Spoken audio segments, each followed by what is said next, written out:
Microsoft Planner has just released three new features designed for smarter collaboration. This means that we can finally use that @ sign to mention team members directly inside of a task card for those basic plans, which has been a requested feature for years. Before we jump in, I quickly wanted to touch base on access as well as availability. So I will be demonstrating from within the Planner app inside of Microsoft Teams.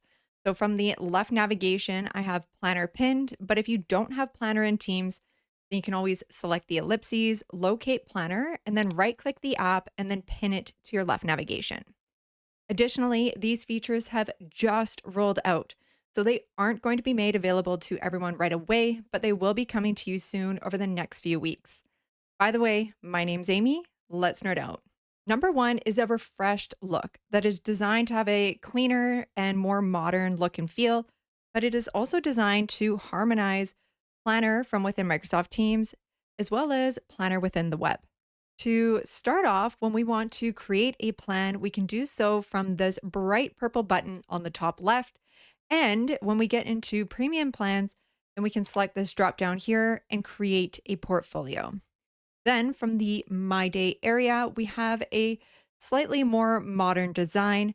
Previously, these different views were at the top and they have now been tucked away at the bottom, creating a more minimalistic look.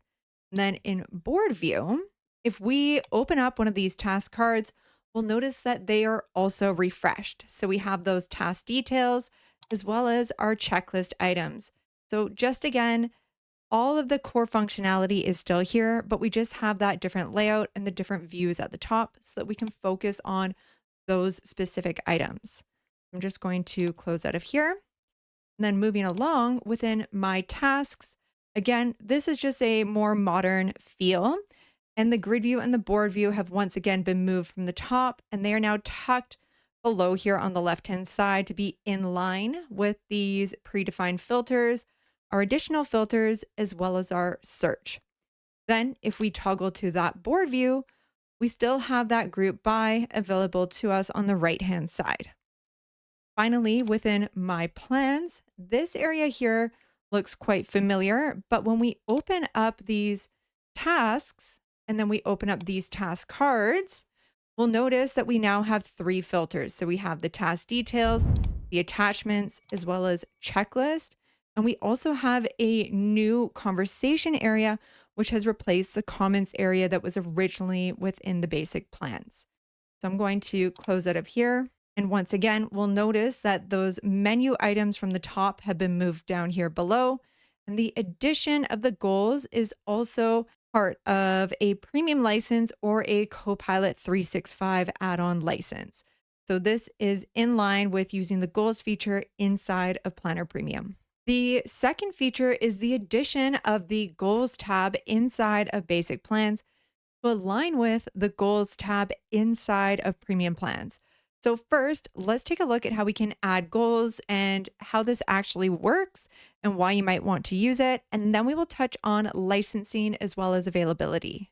So the goals view allows us to set goals for our plan as well as connect tasks so that we can track progress. Let's go add a goal. We can give our goal a name. I'm just going to call mine goal 1, and then we can tab on through. Now you can add new tasks down here. However, if you already have tasks within your plan, then what we can do is just go connect tasks. So this will pull up all of the items that are available within your plan. So then you can quickly just select the specific task that you are looking for and then go save changes. So we will see that all of these tasks have now been connected to this goal. So what we can do is also define an end date. So for example, we can say we want to complete this by Q1, and then your team members can come back here. They might be in a grid view. They'll come back and they'll say, hey, do you know what? All of these items are already completed. So let's adjust the status to on track. So this is how the goals area works. And we can also add additional goals to our plan. And then this just creates a nice centralized location for you to track those goals and objectives with the specific tasks that are available within a plan. Now that we've seen how the goals view works, let's take a moment to touch on the licensing and availability of this feature. So, in order to have this tab here within your basic plans, you need to either have a Planner Premium license or a Copilot 365 add on license. Now, the reason why Copilot 365 is one of the options is because the goals view actually plays a big role when we get into the project manager agent, which is a feature of Planner Premium at this moment in time, where we're bringing the power of AI into our plans. So, this is Microsoft just setting up that playground because they are going to be releasing Project Manager Agent inside of basic plans in the coming months. So, if you do use basic plans and you do have that Copilot 365 add on license, then drop a comment below and let me know. And then, as soon as that feature is released, I will prioritize it so that you can stay up to date and learn how to use it effectively. The third feature is a new chat area inside of basic plans. And I'm so excited to show this to you because we now have the ability to add rich text formatting as well as specifically mention team members to ensure that you can point a question to the appropriate team member. This has been long awaited for, so let's jump on in and take a closer look. To get started with the task chats, we will select a task card. And then on the right hand side here, we'll notice that we have a task chat area. Now, if you don't see this right away, then it could be that your area is hidden. So just note this task chat toggle from the top. We can select that to minimize it and create more space so that we can focus on those task items, or we can click it again to expand the task area. Then within the message area, we can click in here and now we can press the @ sign to specifically mention a team member. So here I'm going to have suggested team members that are part of this Microsoft team where this plan is shared. And if I want to mention Mike to ensure that he's notified, then I can select Mike. So now I have mentioned Mike and I can enter my message. And then another great improvement here is that if we select this little edit icon, then a new formatting area appears.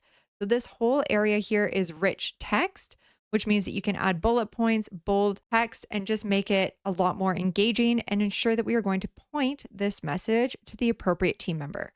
So let's send this message and then now let's pop into Mike's account and take a look at where he might receive these notifications. Here we are in Mike's account and he has now received an email notification to let him know that I have mentioned him in this plan. So he can either open this in the browser or open it inside of the planner inside of Microsoft Teams. Now, in addition to the email notifications, depending on your team members' settings, they may also receive these notifications inside of their Teams activity feed. So here we can see that again, Mike can see that I have mentioned him. And if he expands this chat area, then right away, my name has populated down below and he can start to have a conversation with me and point that conversation to me through this mention.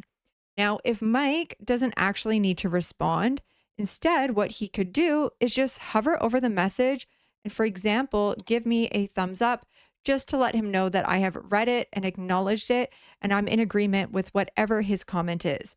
So, this new chat area is a huge improvement and really allows for better team collaboration inside of those basic plans. And for more tips on using Microsoft Planner effectively, then you can check out this video here.